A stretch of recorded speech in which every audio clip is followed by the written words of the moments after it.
So good afternoon, everybody. Thank you all for coming from last CSTA meeting. I personally want to thank the officers, number one, Susan, Christine, and Sandy for having this happen. I think this is a great thing that we did, and music's good. And I think it was really, really good that we did this, and I think this is just the beginning. I just really think that we did a really good thing connecting with folks. I really, really appreciate everybody coming out. I think the word is getting out little by little, and I guess I'm just like probably another average person, impatient. I want more people to come. I want to just open up the whole auditorium and have it happen. So, I didn't want to take up too much time. I didn't want to thank everybody for coming out. I always try to record the event so if anybody sees it, you can actually go through it.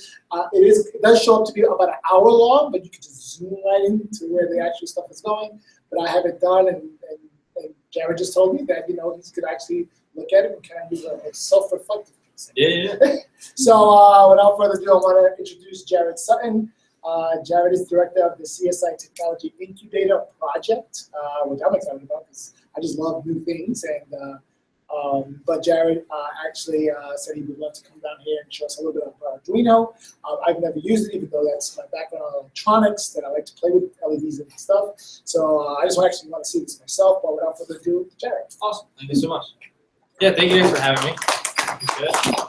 So as you guys know, I may or may not know, I kind of wear lots of different hats, like any good person in the community. So director of CSI Technology Incubator. I also sit on the board of Staten Makerspace. I'm a consultant, and I do contracting as well, kind of flying a little around the country and doing IT work. So I'm kind of all around the place. And I'm just a maker at heart at the end of the day. And so just to kind of start out, the biggest point, and like you were talking about, is kind of the community and connecting the dots. And what you guys are doing here, I think, is great. In any way I can tie in from what I'm doing as my main full-time position and also elsewhere, I'm happy to help. Jackie threw a phenomenal event at Staten Tech that I was happy to be a part of. And the biggest thing now is really, like you said, is connecting the dots. It's finding talent on Staten Island, and I know it exists. There's 500,000 of us, so there's got to be, and there is the talent out there, so it's just bringing it all together. And so a lot of my main project is in that theme. Just kind of a few notes to start before I jump in. What I'm probably going to talk about is, I'm going to give a little bit of a talk sort of about microcontrollers versus microcomputers and the differences and things like that, what's out there, and then at the same time, also kind of open to the overall platform, because a lot of us obviously are in education, and we might have questions of sort of like, well, what's good for makers, right? Like, what's good for a 12-year-old, and what's good for a college kid, and can a college kid use what the 12-year-old uses and still get the same result and still be productive? So we can also kind of transition into that sort of discussion. So things of that nature. But just a few notes on myself in terms of what I'm doing at the incubator. So there's a few things that that I'm actually working on is, if there's interest amongst the high schools. So what I'm looking to do is, Congress actually has an app competition, and it starts relatively soon. And so what I kind of idea of throwing on, so I was in DC a few weeks ago. My friend who works for Arduino, she's actually one of the heads of education there, does a lot of outreach. My friend Tanaya was at the ribbon cutting. So she told me at 12 o'clock on a Friday night, I was in Manhattan, she was in DC, and said, hey, the largest STEM festival is going on in DC. I'm like, why do I not know about this? At 3 in the morning, I got my car and drove down to DC, and I went to the STEM festival. A little bit of crazy, but it was phenomenal. It's every 2 years. Everybody from the NSF was there to the FDA. It was just getting everyone in science, technology, engineering, and math, and a little bit of the arts, of course.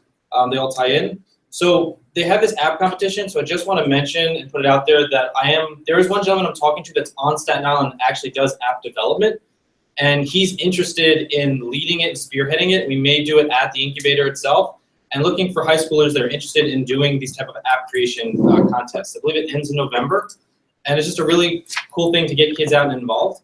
Another thing that we're working on is I've met the East Coast project manager for Black Girls Code. So I'm also getting Black Girls Code going. It won't be held particularly at the incubator just to size capacity, but I'm going to make it happen at Makerspace. So we're looking to do that in the fall, and that's going to be more maker-driven. So this is just kind of things to put on your radar, things of that nature. I'm also working with, so one thing that Dr. Kress really liked that I talked about is hackathons. Hackathons, it's like kind of a go-to event idea now that everyone runs into. And it's not just all coding-based, right? You have everyone who's like a dev head. It's like, oh, I can't participate because I don't code. It's not the case. If you go to hackathons, yeah, there's developers, but then there's also the idea guy, there's the design person, there's all these different levels of the team that bring together the product. And so we're looking to throw hackathons over the course of the summer. Taylor, our social media intern, will also be moving into sort of that role of helping me through a lot of those events over the summer. And we're going to be starting with different ideas, everything from women innovating and leading in STEM, which is going to be like an all-women-driven hackathon, to more detailed events that are open up to other areas as well. And I'm currently working on those connections with Wolfram Alpha to use their platform. Wolfram is really cool. Wolfram has this whole IoT platform that's plain language that I didn't even know they did. I mean, I remember it from doing my calculus homework, trying to figure out those answers. So that's to remember my Wolfram days. But anyway, I just want to throw those things out there, so I'm happy to talk more after as well. But to tie back in, the biggest thing, like I said, is community. And so when we start out, we kind of wonder when we want to go into making and we want to figure out what platform we work on. There's kind of a little joke here from Pi to Bone. So there's everything from the BeagleBone to the Raspberry Pi to the Arduino to the Intel Edison, you know, and then everything in between. I mean, everything. You've heard of like the new revolutionary $5 computer. You know, they have the Pi Zero, and they have other iterations of things like that. So we're going to kind of go through and just talk about sort of what things are. So as you can see, and by the way, feel free to interrupt me. Questions, things like that, it's perfectly okay. So at the top left, you have the Raspberry Pi. It's gone through multiple iterations. The fascinating story, real quick, behind the Raspberry Pi that's so great is the quality of computer science students was dipping tremendously. They can't have Cambridge University. They're like, something's really wrong. It's like the computer science students coming out of Cambridge are just not up to par, they're not quality, and we need to do something. And what we kind of realize is that when we look at our society, right, our society is very disposable. We buy things, they're in closed boxes, and they're thrown out and we buy the new one. And that's how we do it. It doesn't encourage making, it doesn't encourage learning. So what they realize is we need an open source platform where someone can hack code, learn hardware, and just be able to have everything available to them. Because when you buy an Xbox, you can't mod it, right? If you try and mod it, they close you out, they break your Xbox, whatever it is. They're not a fan of tinkering. And tinkering is really the center of all innovation, and it's across all fields. So the Raspberry Pi has gone through multiple iterations. It's now the Raspberry Pi 3, which has built-in Wi-Fi and Bluetooth for $35. It's a full Linux computer, so you may or may not have heard of Linux. Linux is another type of operating system like Windows or Mac or iOS. And it's a great platform. You could literally plug in an old monitor, plug in a keyboard and a mouse, and you have a full Linux computer. And it operates. You can have a GUI, which is a graphic user interface, where you go on like Windows and browse the web, or you can do command line interface, and you can type in codes and make things happen. So it's great because you can literally give a kid a computer for $35 in spare parts and get them started. Like the bar of entry here is incredibly low now in the field of science and technology. What you see on the upper right is an Arduino. So Arduino, again, and there's a photo of this, I believe, in here, multiple different forms. It's open source hardware and open source. Everything is out there how to build it. You can even build your own, but it comes in multiple different versions. In the lower right-hand corner, you have something called the Intel Edison. Intel is kind of getting into this hacker movement, and their way in is the Intel Edison. They're using Arduino emulation. I don't have one on me, but they're using Arduino emulation to get the Arduino community involved, where you can pack on what are called shields, and we'll talk about that. So you add more functionality, but it's basically this big, and it runs on, so computers use something called volt logic, and it uses very, very low power. So it's incredibly low power. It's for wearables, which is basically technology you guys can wear. And they make it even smaller than that. They make it something called the Curie, that's the size of a button, that also is in development, and some other things I can't talk about because it's an NDA. But I'm actually part of Intel's IoT developer program, and so they do major outreach. So Intel's kind of jumped into the field as well. And then the BeagleBone. So the BeagleBone is a full-on computer as well. It has video graphics processing, and BeagleBone is another open source popular platform that people use. I personally haven't used the BeagleBone. I have used the Edison. I have used the Raspberry Pi. It's my media center at home. And the Arduino I use heavily as well in my teaching. So like I was saying, there's microprocessors, microcontrollers, microcomputers. You know, it's all this different technology. We kind of throw it all out at once. So when we sit there and we talk about it, they all serve very specific purposes, right? So microprocessors are literally doing the number churning, and it doesn't have the core components. You're usually adding a microprocessor to the microcontroller to then addition functionality to it. Then a microcomputer has all these additional components. Normally where you have, say, a motherboard, and the motherboard is reaching out to the graphics card and other components of your system, and microcomputers. And now with a microcomputer, you're reaching small scales. So Raspberry Pi, microcomputer, Intel Edison, microcomputer, BeagleBone, microcomputer. Arduino microcontroller. So microcontrollers are great. Input, output, at a very rapid real-time pace. And that's what they're for. That's why they're all over your car. So your car, for example, is filled with microcontrollers. And the reason for it is because they don't want anything in between. If you use an Intel Edison, there's a lot of emulation going on and a lot of extra code to get this real-time functionality that you can't get at that type of level because there's so many core components going on, whereas the Arduino is very simple and to the point. And that's why a lot of people like it. It takes something from the world and it asks a condition or a question, and then it does something with said information. Very simple. And then the document closes. 1 second.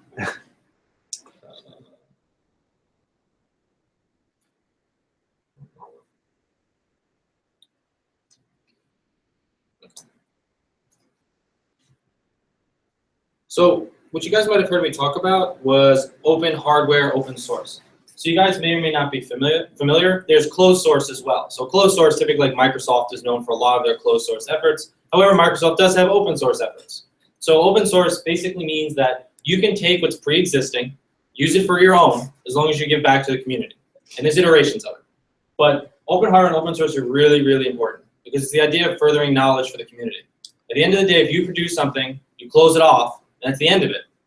That's literally the end of it. It's whatever that person wants to do, they sue you, it's done. So if you solve cancer and it was closed source, no one else can have your patent on cancer and we can't expand on it. So it's a little bit of extreme of an example, but open source is really important from an educational perspective, from a community perspective, because it allows you to share information and grow further. Because at the end of the day, and we'll talk about this, we all get further together than we do by ourselves.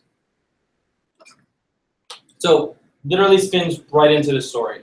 So a big part of getting students involved is one, figuring out where to start, and also where to figure out where we start as educators. And just on ourselves. I face this problem all day. I want to do all the things, right? I want to do all this and I want to do all of that, and it all sounds great. And in the end of the day, you get nowhere, right? Because we're all trying to solve the problem ourselves. So, and also to just tie into that, so the way the story goes is we also are like, well, I'm a science teacher, but I do biology. Or I'm not a science teacher, I'm an English professor. Like, so how do I do web design? Like, the thing is, like, you feel so blocked out of the community because you feel like, well, I'm not a tech person. I can't be a maker. I can't be a person who does Arduino. That's just not my world. And that's not the case. So at the end of the day, there's this gentleman here, David Lang, and he has this great book called Zero to Maker. What ended up happening is he worked in business, knew nothing about making, nothing about tech, and he was being let go. He had about 6 months worth of funds. He pitched an idea to O'Reilly and said, hey, I'm in San Francisco, going to hang out in a makerspace, talk about point A to point B, my experiences, and I'm going to write about it.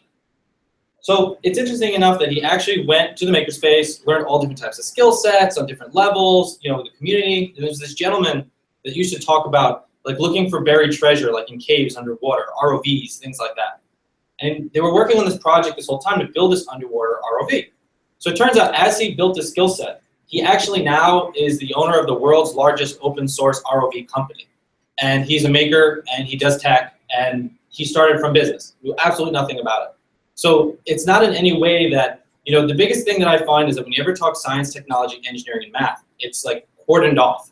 It's like, well, I'm not the guy with the glasses. Like it's just, I'm not the lady with the glasses. I'm not a nerd, I'm not a geek, but it's not the case anymore. Like it touches everything. It touches English, it touches arts. And the bridging those gaps is key. And when I kind of meet people, the first thing I ask them is, what do you want to do? What's the problem? How can I help? How can I fix? Like pitch it around to them. Ask them what's the problem to work with and bring it on their level. Because if you start out and it's sort of like, well, this is what you need to learn. I'm like, yeah, but maybe they're not interested in learning. Maybe they want to know this, but in this context. So the biggest thing that I always start and try and do is listen to what they want to learn and then bring it into that core curriculum or find a broader approach to it. So in terms of information, it's everywhere, right? There's a billion different boot camps for learning how to code. Different resources. Google is how I learned almost anything. Google, before Google was Google, is how I learned everything. Everything from, what was it? Is it Alta Vista? But it was like, yeah, this is like, so before there was like, Google came about, is you have a problem, you put it in, you figure it out. Chances are, if you have the issue, someone else has the issue. And this comes full circle. So the biggest thing that came out of his story was that at the end of the day, he would have never become this owner of the ROV company because everyone kind of looks at this maker world as DIY. And this is a talking point that DB at Makerspace and a lot of people have kind of reiterated, is that a lot of it is DIT. It's do it together. It's not do it yourself. So at the end of the day, if you really think like, I'm going to go ahead and I'm going to be the developer and I'm going to be the maker and I'm going to be this, you're not really going to get anywhere. Or if you get somewhere, it's going to take you 10 times as long. So chances are going to places like hackerspaces, makerspaces, colleges, where there's a community and saying, hey, I can do X, can you do Y? You know, let's make Z is really the best way to get across and to reach across that aisle. So in terms of that information sharing, there's other resources like Element 14, used to be Newark, sparkfun.com, Adafruit, who's actually based here in New York City, which is a female engineer at MIT for electrical and computer science. She was on Wired Magazine, pretty popular, without saying, and they're loaded with tutorials, walkthroughs, kits, solder along, follow tutorial, really easy to the point. I've purchased things from them. So just a few resources off the bat that I could recommend. So this kind of ties into Arduino a little bit. So everything kind of filters down to ones and zeros at the end of the day. We don't think it, we don't know it, because in a large part of our lives, we never see it, right? We're not learning machine code. We're not learning even assembly in most places. I learned assembly here, which is actually a good thing to learn as a computer science student, to give you a general understanding. But a lot of it is pushed. So we all have these frequencies and these microprocessors. And what happens is you have this clock running. And then as it's running, it's pushing out these bits and it's pushing out the commands. So you wonder how many clock cycles it can have. So when you listen and you hear about megahertz processors and things like that, the higher the clock speed, the more it can push, the more it can crunch. So that's kind of just to give you a little 101 on how it works. Another thing is something called volt logic. So when we talk about, I know it's a lot of information. So when we talk about Arduino, a lot of things happen whether they're on and they're off. So the world doesn't know if something's going on unless it receives some type of information. The way it's received is through electricity. So the way that an Arduino senses the world is there a current or is there not? And then the flip is the same. Are you giving a current or are you not? So what we'll briefly touch on is ground is basically theoretically no current, and the volt logic of the microcontroller or the microcomputer is what it's giving back. So for example, Arduino runs on 3.3 volt logic, it gives 3.3 volts, whereas it used to be 5 volts, and that Intel is like 1.3. So you don't have to know all these fancy numbers. All it means is that the way that they're giving information is by pushing and receiving electricity. So one of the things that we talk about is this conversion to analog to digital. So when you have an Arduino, you can plug in sensors, and sensors run from, we have this guy up here, right? So you can have something like a photoresistor. Let's see.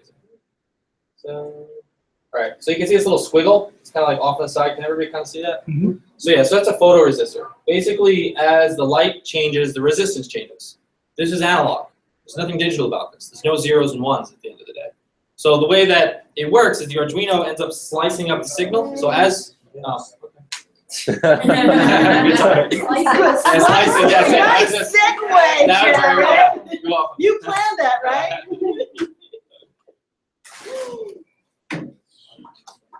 Can we still talk? It's up to you guys. Yeah. Everyone. 50 minutes late.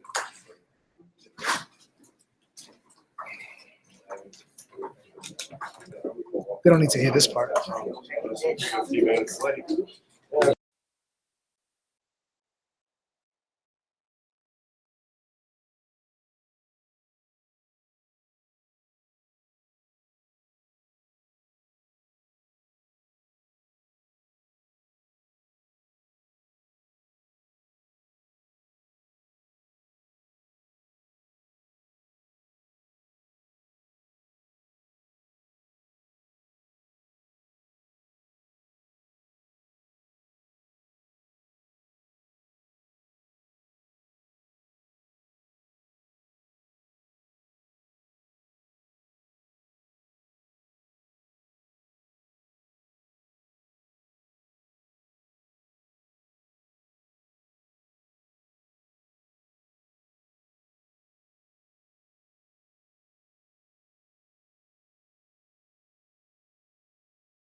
the middle of his. So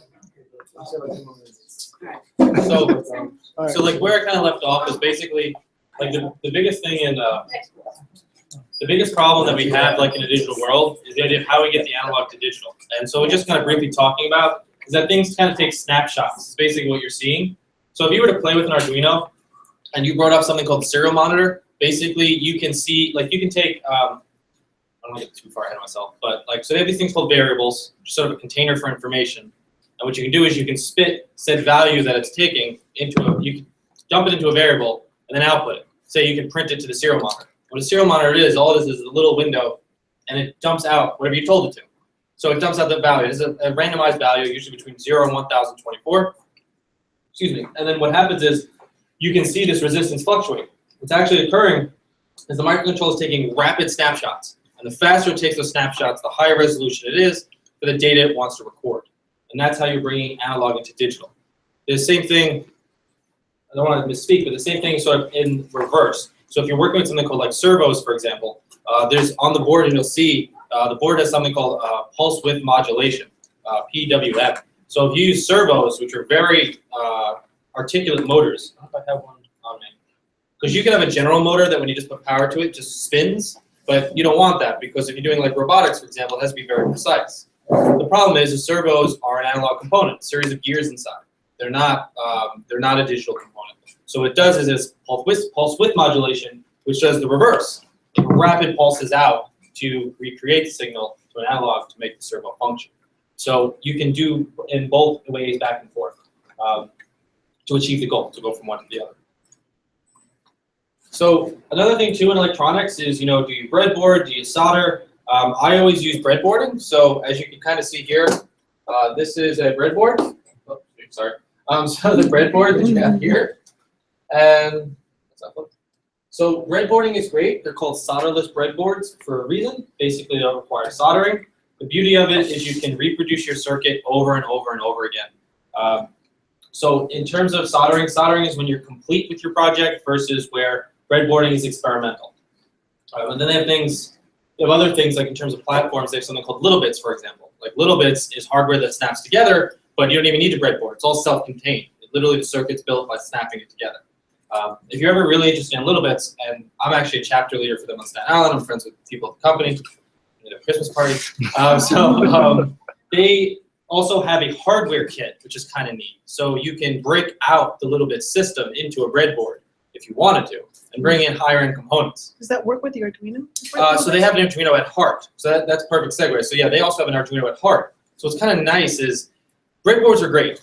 But the thing is, if you're a designer, or if you're somebody like in another curriculum that's not used to tech, or you just don't want to be bothered with all the wires, it's great to kind of walk over to the wall, have all the bits, snap them together, and run with it. And when you need to bring in your own custom piece, you have the breakout pins. The Arduino, breakout pins, and then on the Arduino side, you can also throw in that bit. So you can code for it as well. It's not just hardware based. They don't have anything like Raspberry Pi-ish or anything like that.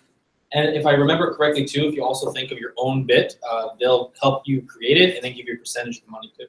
So that's kind of neat if you think of your own bit. But anyway, breadboarding and soldering, it's a choice between the two. Normally, if you're ever doing the Arduino, it's always going to be breadboarding.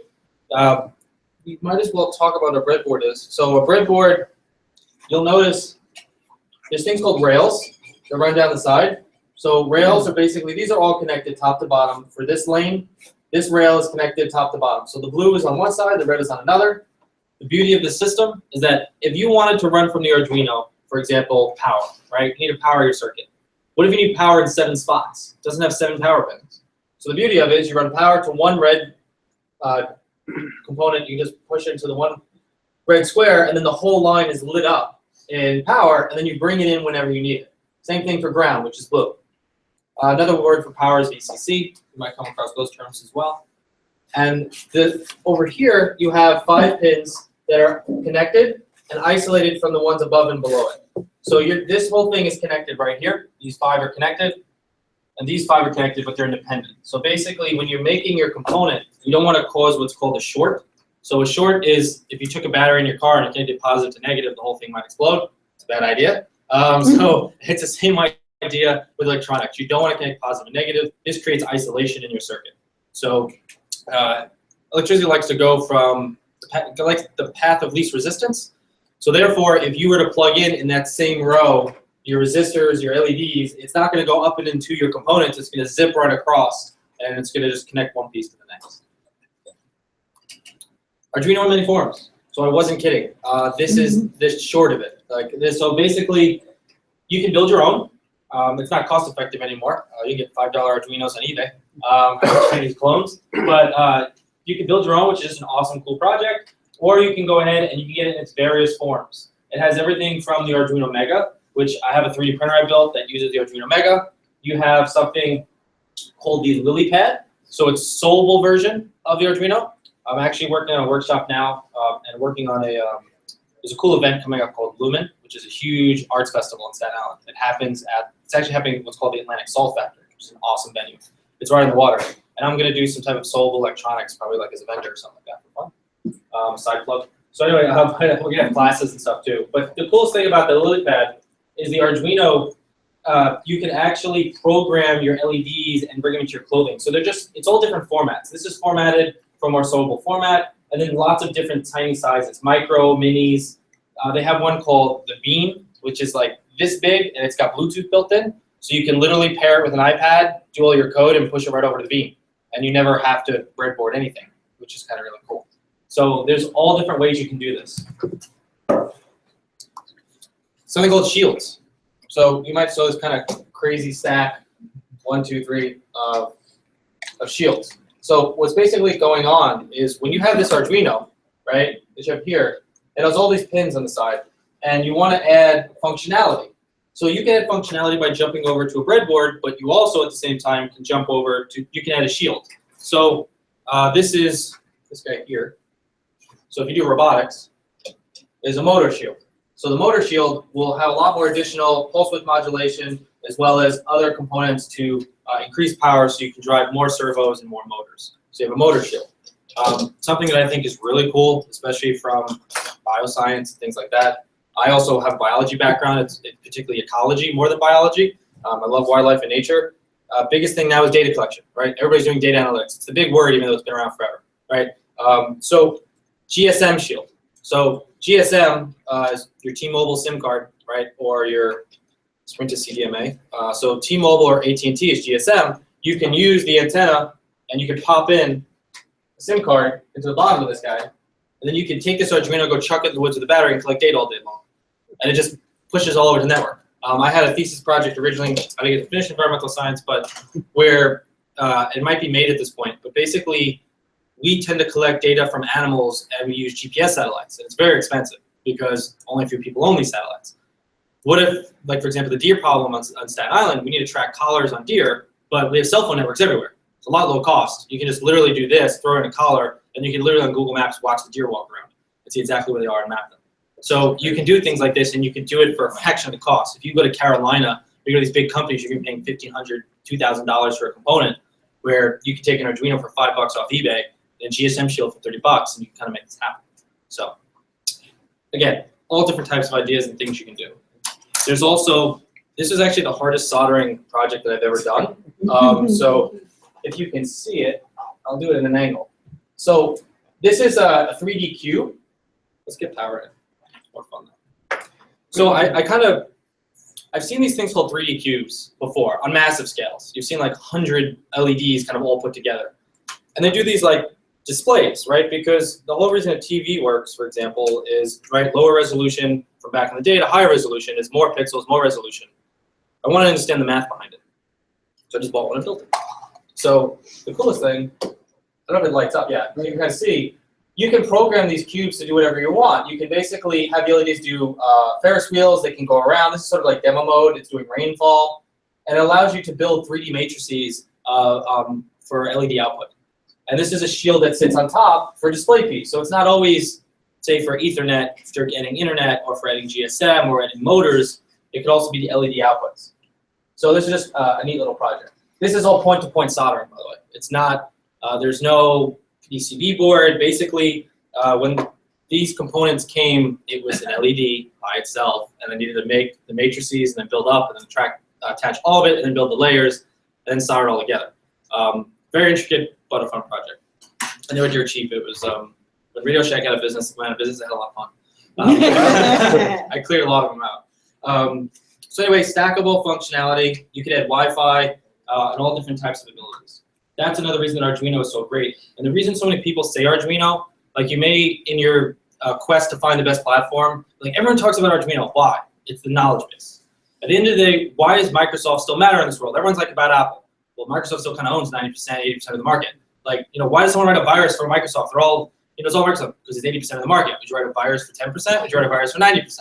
So the idea is the knowledge base is huge. So you could literally go on the internet and put in Arduino watering garden. I may come up, and you can actually, go ahead and build something like that, take someone's code and make it happen.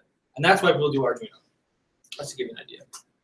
BeagleBone. This is just some of the specs. You can run Android off it, Ubuntu Linux. It's internet ready, credit card size. It's just less popular. There's less. I think it's it Texas Instruments that might make the BeagleBone. I forget, but they're the ones who put out the BeagleBone. It also has shields and added components. It's just less popular, but also heavily used. Raspberry Pi. So Raspberry Pi is not just a Linux computer. The nice thing and why it's so popular. Well, you can see it here. We have one actually. We have one in the box. Oh, okay. So the coolest thing about the Raspberry Pi. Yeah, right there. There's Raspberry Pis in there Oh, very for giving away. So now that you're talking about it, it's so appropriate. That's awesome. We should keep you out of the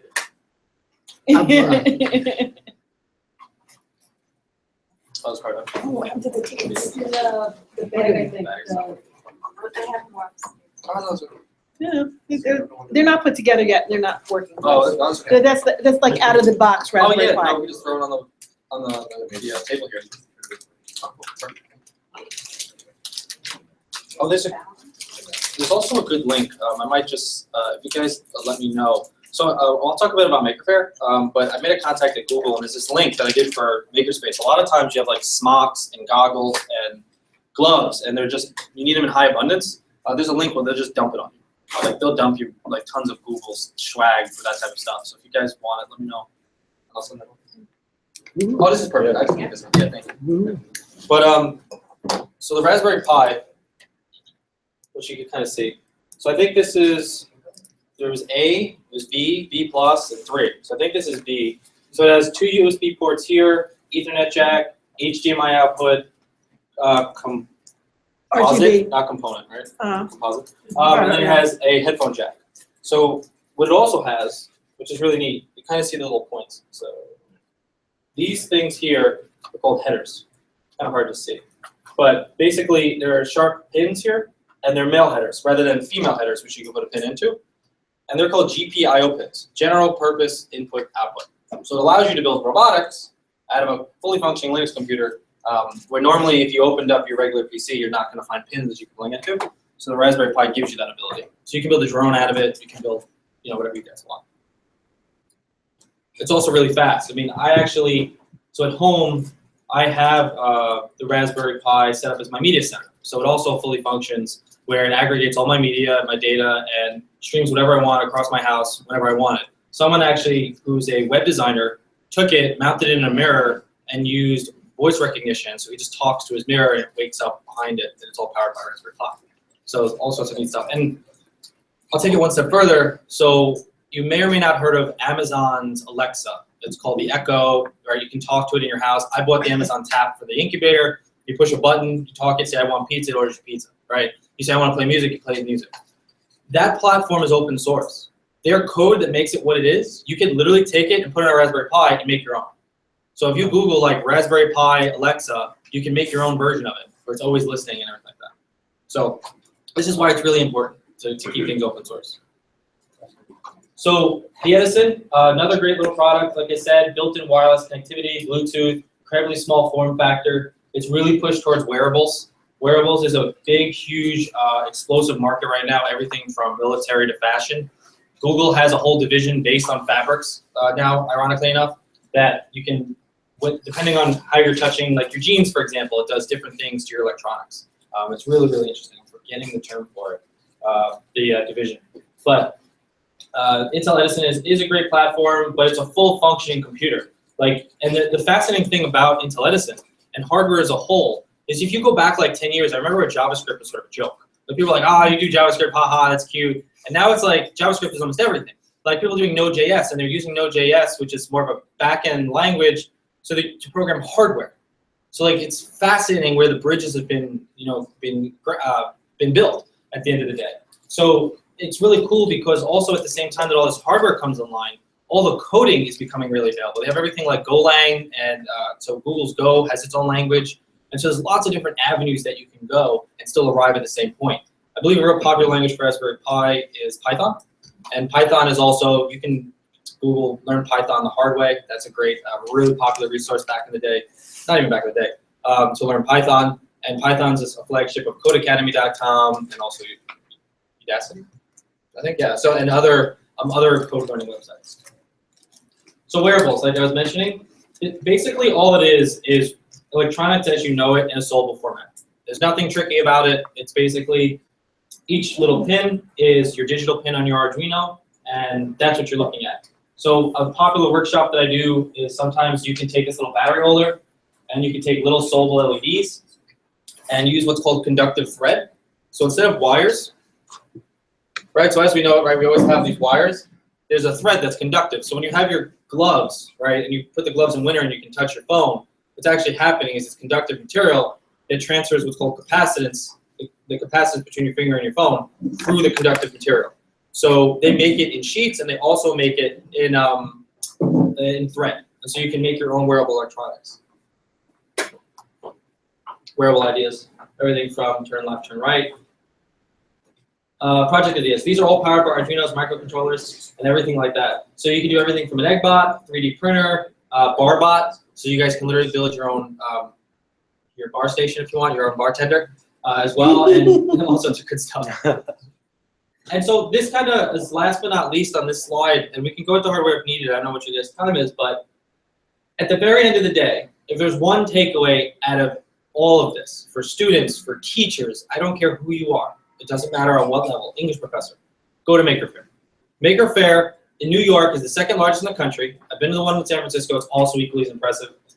Maker Faire is at the New York Hall of Science in Flushing, right near Citi Field. It's for everyone who is an engineer, who's into crafts, if you want to see robots doing Gangnam Style, if you want to see, I kid you not, if you want to see a life-size version of Mousetrap happen with a bowling ball, it exists. You want to see power tool races, you want to see 90-foot robots breathing fire, this is where you go. Maker Faire is everything. Google is there. You want to make contacts with Microsoft, this is my world. So like if you want to enter this world and you want to learn more about it and you want to, it's a little bit like drinking from a fire hose, but if you really want to check it out and meet the community, meet the people making things, go to Maker Faire. It's great for kids, it's great for adults. I've never found an age group it doesn't apply to. And the greatest thing too is they also have workshops. So when you go there, they have lock picking classes. You can figure out how to pick locks. You can go there, you can figure out how to. I so need to do that. For solder, yeah. Depending if it's a Medico or some other fancy lock, I don't know, but all sorts of cool stuff. And so I highly, highly recommend it. But this is sort of the summation of microcontrollers, microcomputers, Arduino. How are you guys on time? I can make an LED blink. We're here till 6 o'clock, I guess. It's up to you. I don't know how many people are once. Because what happened? Yeah. I don't think there's a class in this room till 6:30 actually. It'll take. I have a meeting with somebody at 6:15, but. Okay, because it'll probably take 20, 30 minutes tops. I mean, basically all I'm gonna do is show you guys a cool resource, and we can just kind of plug in an LED and make it work. Up to you guys. Yeah? Go for it. Yeah. Okay. So Arduino, right?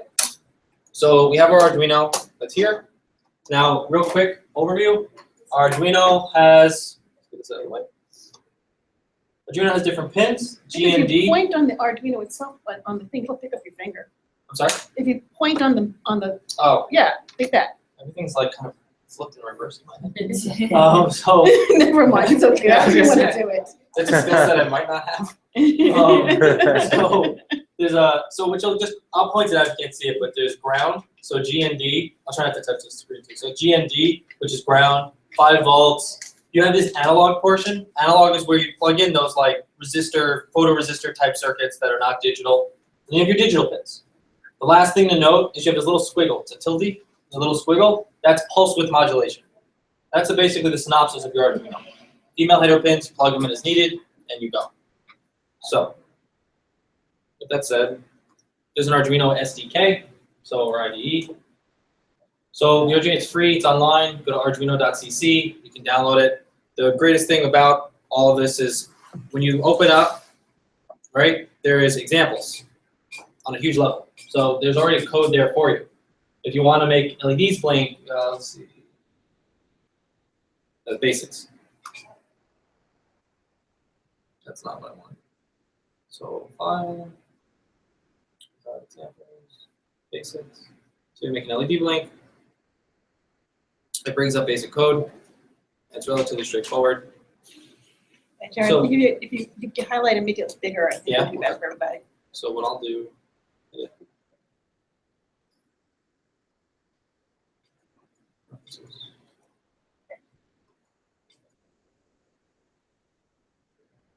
Much better. Okay.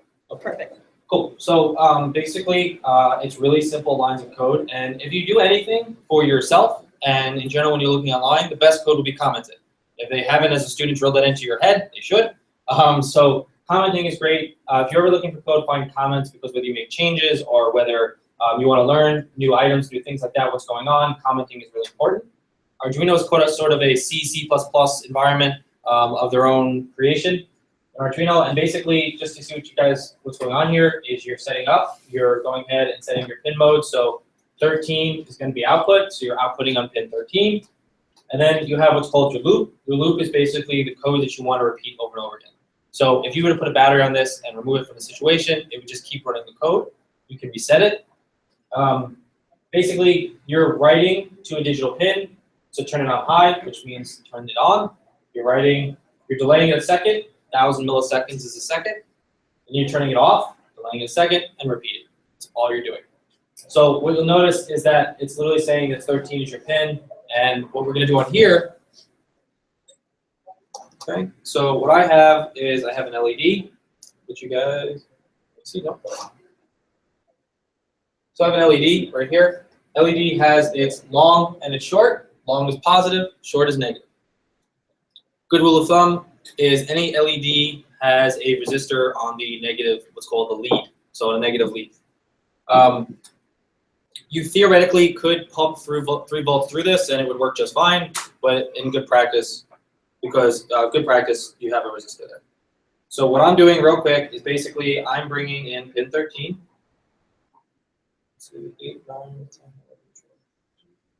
Bring in 13, and what I'm going to do is bringing that to the positive end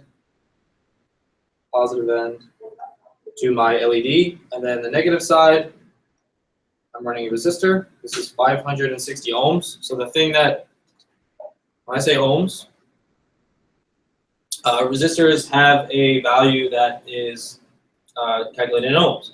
So what happens is that the resistors have different band values. So some resistors have 4 bands, some have 5 bands, but there are all graphics for this. So if you're ever playing with resistors and things like that, you can just quickly, Google up resistor codes and color codes, and it come up. So what mine happens to be is 560 ohms. What it basically turns out to be, through Ohm's law, is the higher the resistance, the dimmer your LED, the lower the resistance, the brighter your LED, because what you're playing with is you're having more current, less current. That's it. So then I have this run to my negative. So what you'll notice,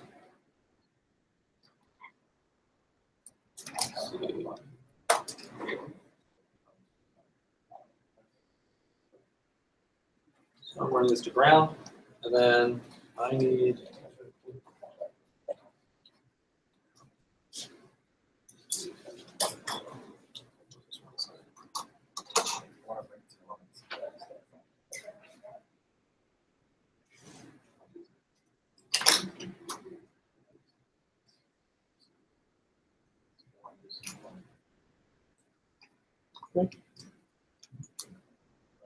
one thing to note too, if you guys are going to buy Arduinos, the Leonardo board, which you'll notice is it has micro USB. It doesn't have the larger USB jack. I recommend it because the Arduino Unos and things of that nature, the USB drivers were not directly tied in. They were kind of on a separate chip. And what happens is as you're experimenting with them, you're going to get frustrated really fast because sometimes it has driver issues. Whereas the Leonardo, it's looked at like a keyboard. It just basically plugs in, no issues. So kind of side note. Okay, so I'm plugging in my ground, plugging in my pin 13. And then I'm gonna go over to code. So you can do, so there's verify, which checks if your code is legit. You can go, and there's no syntax errors. Then you can upload, which also verifies it and then pushes to your board. Again, this is kind of a crash course. You may notice something called ArduBlock. If anything at this point looks foreign because you're not used to coding, ArduBlock is great. ArduBlock is basically, graphical programming. So you don't have to know code. You can say, oh, in my setup, I need pin to be 13. Let me grab the pin icon and let me grab the number, put it in, done. Let me grab the loop. Let me go ahead and put what I want in my loop, done. And it's just a graphical representation of coding.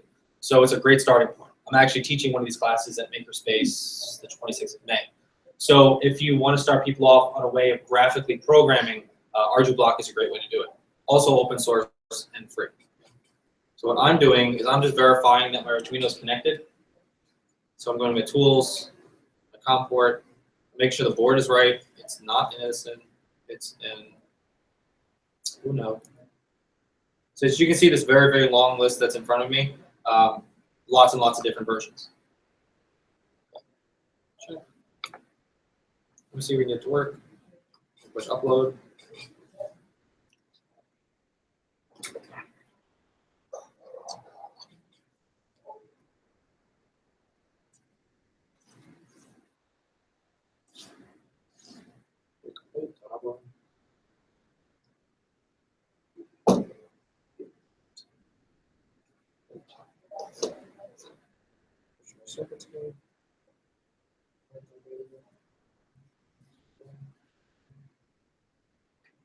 Just have that should work. Let's see if I have other LEDs. I don't know if I have too many scraps on there. It's also kind of hard when it's competing with the light.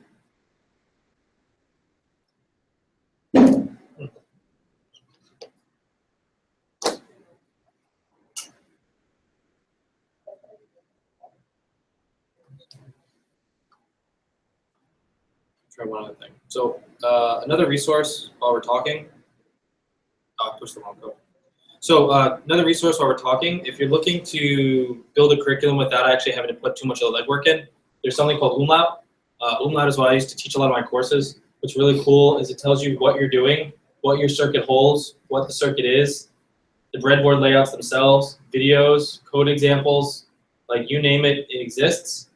So if you guys are looking for resources, Umlaut is a great place to get it. It's OOMLOUT.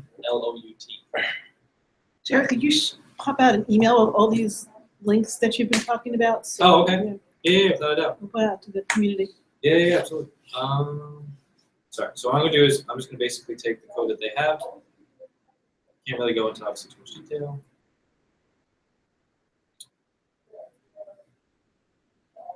Let's try this again.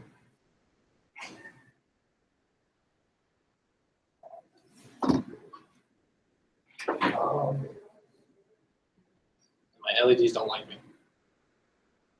I have some LEDs upstairs. You want me to grab some? I thought it's like, it wasn't blinking.